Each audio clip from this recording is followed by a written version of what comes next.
Well, a very good afternoon from wherever you're tuned in to TV47's newsfeed. My name is Linda Alela. It's always a pleasure to have you join us every afternoon. We have so much lined up for you, a comprehensive look on stories that are making headlines, and it's a pleasure to update you. Of course, this ranging from matters politics, matters health, and we also take a look at what is happening in the corridors of justice. Karibu sana as we get through the news stories of the day. And as officially, that is Chief Justice David Maraga has officially handed over powers to his deputy Philomena Mwilu ahead of his retirement effective midnight tonight. Maraga's retirement comes upon attaining the age of the maximum 70 years, with his term in office expiring at midnight tonight. Now, Mwilu will act as a Chief Justice for a maximum of 6 months until Maraga's successor take over. Over to the acting Chief Justice is goodbye to the judiciary. After about 18 years of service to the people of Kenya. During this time, I have served first as a judge of the High Court, a judge of the Court of Appeal, and finally, as the Chief Justice of the Republic of Kenya. Over the past 4 years, it has been my honor and privilege to serve as your deputy and vice president.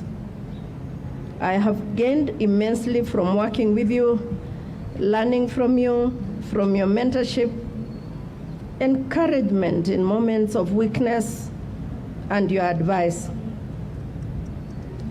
As president of our court, you led us with your knowledge, fair and balanced disposition, your courteous demeanor, and your neutral and sensitive consideration of the opinion of your colleague judges, as well as the arguments and submissions of counsel before us.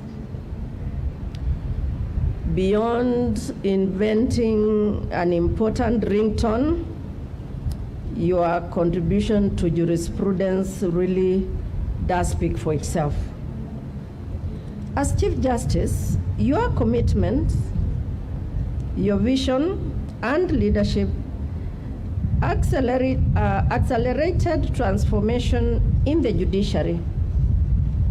It deepened independence of the institution, accountability of judges, and transparency across the institution.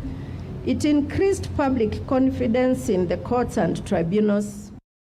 And Christian Muhammar Khadima, who was arrested over the murder of prominent female lawyer Elizabeth Koki, will be detained for 14 days pending investigation on his identity. According to the prosecution, Khadima was arrested with a Safaricom line registered with a South African passport under the name Zuchishwa Genevieve. His temporary passport purported for Kenya was registered under the name of Eric Kambugi Katalai. Now, the suspect was arraigned in court this morning, is also wanted in South Africa. He was allegedly arrested for assaulting a woman but skipped bail and fled to Kenya.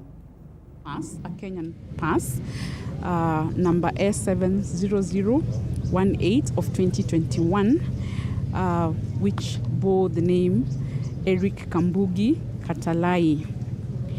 And the prosecution also highlighted to court that they have established that there's a warrant of arrest issued by a South African court, Johannesburg to be specific, in case number 924/6/2017, where the offense is that of assault with an intent to harm, and the warrant of arrest was issued on 3rd of July 2017. In that case, his name is Eulogy Christian Khadima. So the prosecution sought for 14 days first to establish his true identity and further investigate the crime under which he was arrested and brought to court. And a 22-year-old Lawrence Warunge, a prime suspect in the Kiambu killings that claimed 4 family members and their worker, has been arraigned in court alongside his girlfriend Sarah Muthoni. The two will remain in custody for 14 days in Muthaiga and Gigiri police station respectively to give room for further investigations.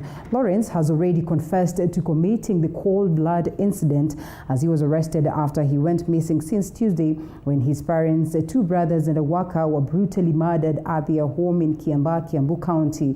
Yesterday, he told detectives that he was inspired by a TV series, Killing Eve, to kill 5 people, among them his parents. Besides the 2 minors who are siblings to the first respondent, may also be in danger if the suspects are released. The investigations remaining also require substantial time to be completed. But to cap it all, the suspects say they have understood the application and they have no objection to that. So in the circumstances, I allow the application for remand as paid regarding the police stations indicated, and I remand them for a period of 14 days. And now to politics. Senate Majority Whip Irumu Kenyatta has defended his recent letter to President Uhuru Kenyatta on the popularity of the BBI report in Mount Kenya region. Addressing the media in Parliament this morning, Kenyatta said he wrote the letter in good faith and not to disrespect the president. He insists that he stands with the letter in which he had said that only 2 out of 10 people support the document in the region. So the first question is,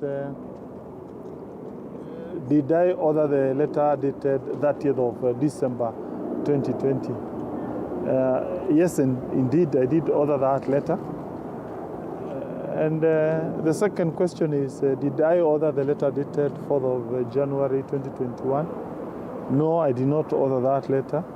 We all know that these days there do exist various technological platforms that people can use to maneuver and make fake and fraudulent letters.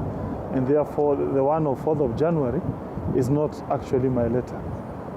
Now, another question is whether the letter of that 30th of January 2020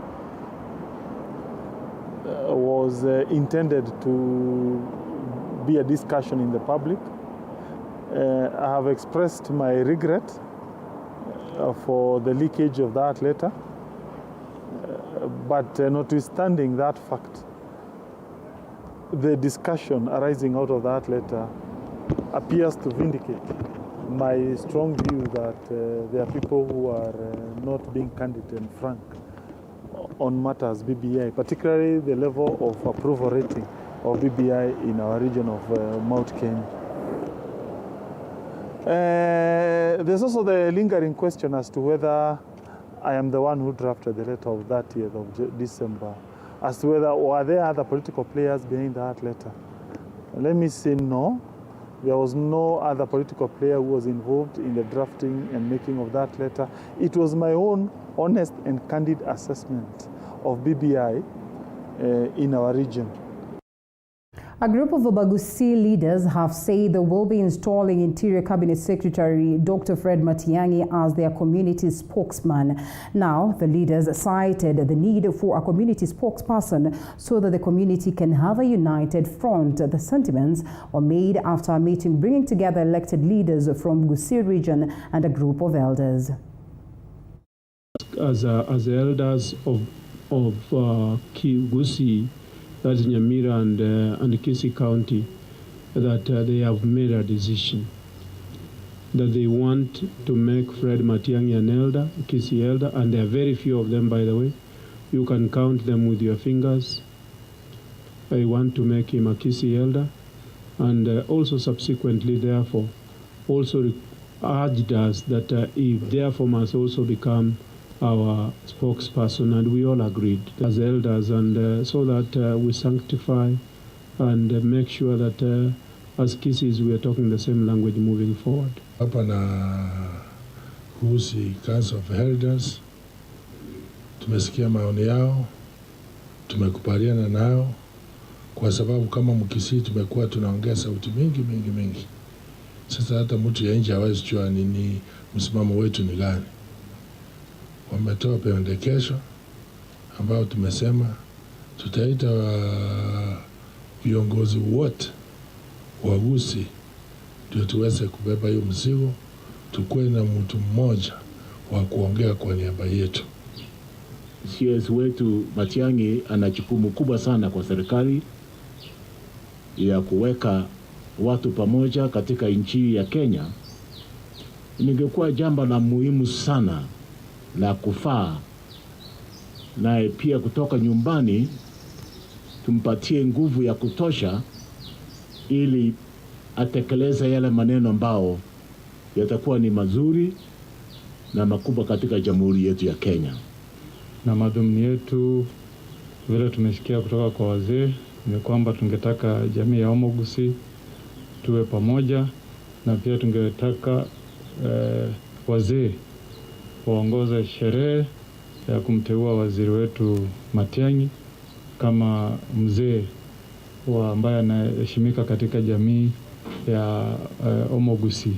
Kuteua, kumfanya kijana wetu shupavu tunapenda awe sasa elder, awe omugaka wa Gusii, ni kitu ya busara sana. Kwa hivyo tunawapongeza kumchagua Fred Matiang'i na tuna hamu sana kwa hiyo sherehe. Now to health, clinical officers are now calling on the Council of Governors to sign the remaining part of the return to work formula. The health workers are accusing the county bosses of failing to meet their demands in signing the agreement. They are afraid they will not enter into any further negotiations until the Council of Governors signs the agreement. Officers, therefore, calls upon both levels of government, especially the Council of Governors, to bring this stalemate to an urgent conclusion by, one, simply signing the only remaining unsigned part of return to work formula, which was adequately negotiated by the Kenya Union of Clinical Officers and the multisectoral agency committee under the umbrella of labor to bring back normalcy in the health sector.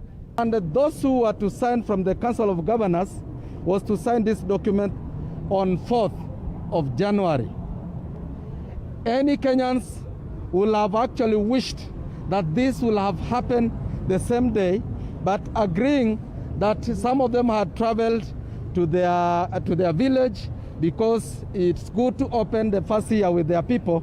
We also agreed in principle that we could call off the strike, because one of the items in that return to work was to agree that upon execution of this document, then the clinical officer was to resume duty. And indeed, we asked our member to resume duty with goodwill so that the other parties could sign the document thereafter. It is unfortunate that the date we expected these people to sign this document, I do not know whose they pay their allegiance to and their fidelity to the Constitution. They assumed that one does not apply, and the principle of goodwill. They refused and sent a letter to the Minister of Health, which they disagreed and disassociated with from the document. Well, more updates on that developing story on our subsequent bulletins. We still have much lined up for you, but first we take a short break and we come back.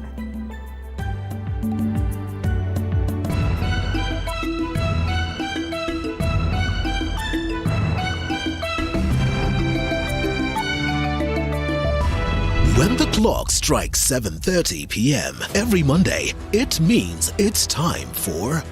The biggest challenge of starting a business in Kenya is the layers of licenses you need to pay. The Grind. We tell you the do's and don'ts of business.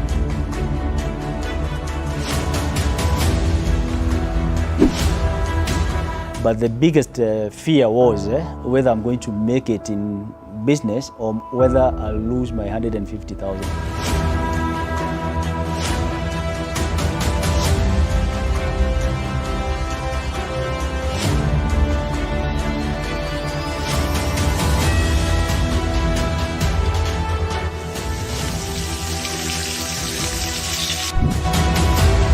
I say business is not about how much capital you have. The Grind, every Monday at 7:30 p.m.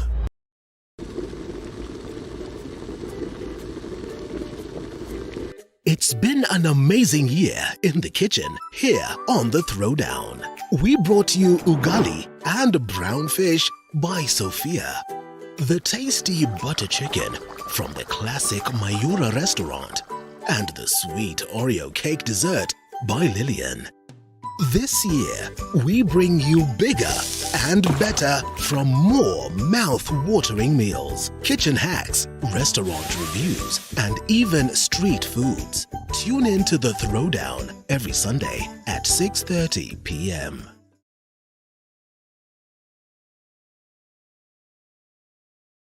When the clock strikes 7:30 p.m. every Monday, it means it's time for... The biggest challenge of starting a business in Kenya is the layers of licenses you need to pay. The Grind.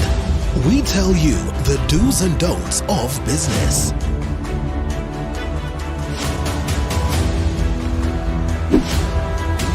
But the biggest fear was whether I'm going to make it in business or whether I'll lose my 150,000.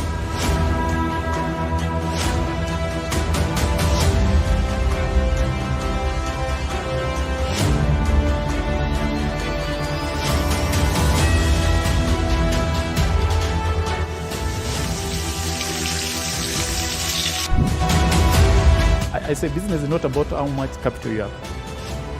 The Grind, every Monday at 7:30 p.m.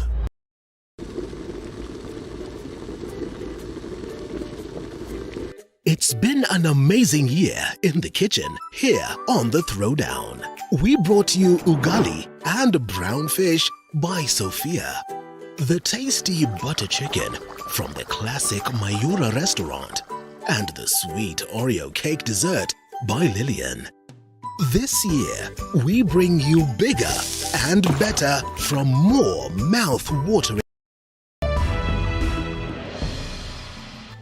Well, thank you for choosing to stay with us on Newsfeed. And to more, small-scale traders in Gikomba this morning staged a peaceful demonstration, citing a notice that was issued to them ordering the traders to vacate and give room for the ongoing construction. Now, the traders say they have been given less than an hour to vacate from their premises. They claim they have tried to seek help from the district commissioner, but their cries have not been heard.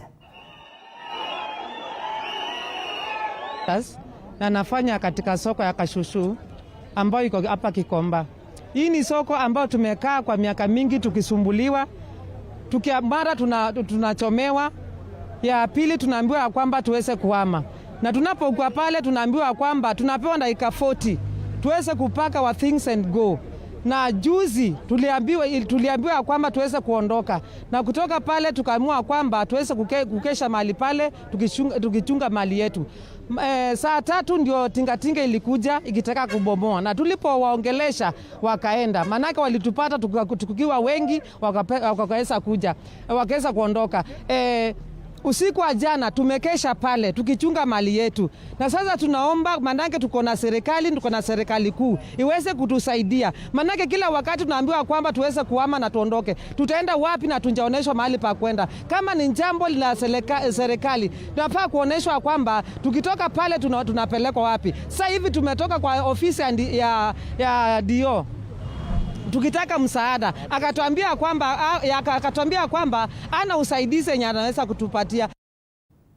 Turkana County officials have issued a 1-month notice to the Ministry of Education to end leadership wrangles at the varsity. Speaking during the launch of the Women Empowerment Fund, the county officials, led by Turkana Governor Josephat Nanok, said that the ministry has not resolved the leadership wrangles at the institution, despite the issue being in court for almost 10 years.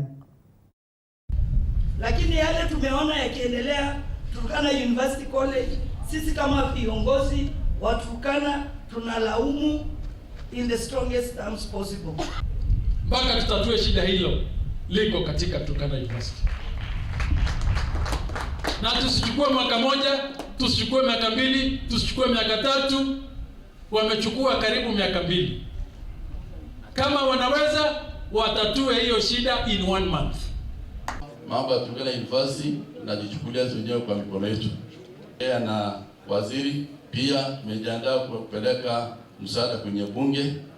Nilikuwa nimepeleka msaada kwenye bunge juu ya hiyo university, lakini kaambiwa kesi iko kotini. Bado hatujapata suluhisho. Nimepatiwa mamlaka na kiongozi kama MP wa Turkana Central kuongoza maandamano ya amani, kwa sababu hao watu ndio wanakula mshahara yetu, wanakula pesa watoto wetu, wanakula pesa ambazo serikali inatoa na hawafanyi kazi. Kathiani lawmaker and the deputy minority leader in the National Assembly, Robert Mbui, has urged the deputy president, that is William Ruto, to respect President Uhuru Kenyatta and support him in delivering his mandate. Meanwhile, Machakos Town Member of Parliament Victor Munyaka and Transportier Eswavinya Ndeti have added their voice on the recent remark by President Uhuru Kenyatta on the country's leadership. I want to disagree with what the president said. And I want to state what he said is actually a tribalistic utterance, because you cannot really isolate the Kikuyu community and the Kalenjin community from seeking any particular office. That is actually trying to discriminate. It is not proper coming from the head of state. And I would wish the head of state would actually at this time talk about what is good for all Kenyans, because you know, every politician has a right to be able to contest whatever seat. Let us just be very clever, tusidividiwe. Kama ni kiongozi, tuangalie yule kiongozi ataongoza Kenya vizuri, kiongozi mwenye sio mfisadi. You understand? Yeah. Let us not use those things. Na watakuja, wacha nikwambie, watu bado hawajakuja, na Kalonzo wetu bado wako ndani. Na wengine wengi. Jana Musalia mlisikia akiongea. Na mlisikia mkubwa wangu akisema nini? Kwani ni kabila mbili tu zitaendelea na kulead Kenya? Si mlisikia vile alisema? Eh? So, you guys, let us live in peace and in harmony. Well, the government has been urged to reduce tax on seeds and farm imports. Farmers in Rombo, Kajiado South have been forced to look for cheaper seeds in Tanzania in order to boost their productivity. Among other complaints raised by the farmers is poor road construction that has delayed transportation of farmers' produce to the market. Nimeona nyanya za bei rahisi. Kwa mkulima fulani amelemewa na mzigo wake, kwa hivyo inatakikana tumnunulie bei. Sasa unakuta broker ndiye mtu anatoa nini? Anatoa bei na ile yale bado hamjawasiliana. So hiyo changamoto kwanza tuko nao. Mpaka imelazimu wakulima wakubwa wengine wamenunua magari yao kwa sababu ya kuepa hii changamoto ya mabroka, wakaamua kujipelekeanga mzigo wao sokoni wenyewe. Sasa sisi wakulima wadogo na hatuna magari yetu ya kibinafsi, marori haya makanta ya kujipelekea mzigo, unakuta sisi ni lazima tutaumizwa kwa sababu mabroka tayari wameshatukanyagia. Unapata tunaumia sana. Maana unapata Kenya nyanya inawekwa sanduku inawekwa sanduku kubwa sana, na unapata sasa kuna